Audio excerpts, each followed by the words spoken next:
పదవులు శాశ్వతం కాదని ప్రజలకు సేవ చేయడంలో కూటమి నాయకులు ప్రజాప్రతినిధులు భాగస్వాములు కావాలని పీలేరు ఎమ్మెల్యే నల్లారి కిషోర్ కుమార్ రెడ్డి సూచించారు.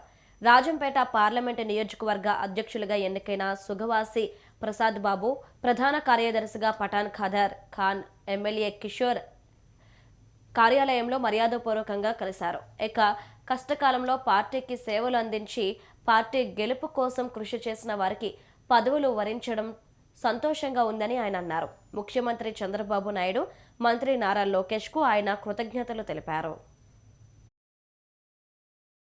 జనరల్ సెక్రటరీగా ప్రకటించడం జరిగింది. ఇప్పుడు ఛార్జ్ తీసుకున్న తర్వాత ఈ పార్లమెంట్లో పార్టీ బలోపేతం కోసము అందరూ ప్రయత్నం చేస్తాం. నేను కానీ, 2 ఎమ్మెల్యేలు కానీ, షాజహాన్ కానీ, మిగతా వాళ్ళు ఎవరైతే ఇన్ఛార్జ్ ఉన్నారో పార్టీ ఆదేశాల ప్రకారము వాళ్ళతో మాట్లాడి ఈ 7 సీట్లు ఏదైతే రాజంపేట పార్లమెంటు లాస్ట్ టైము చిన్న పొరపాటు వల్ల పుంగనూరు కానీ, తమ్మలపల్లి కానీ, రాజంపేట కానీ కోల్పోవటం జరిగింది.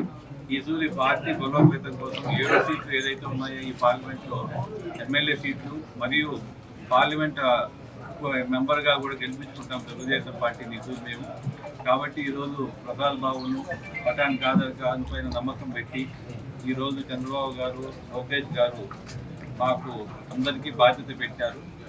సో వారానికి 2 డేస్ నేను కూడా మదనపల్లిలో ఖచ్చితంగా జిల్లా కూడా ప్రకటించడం జరిగింది.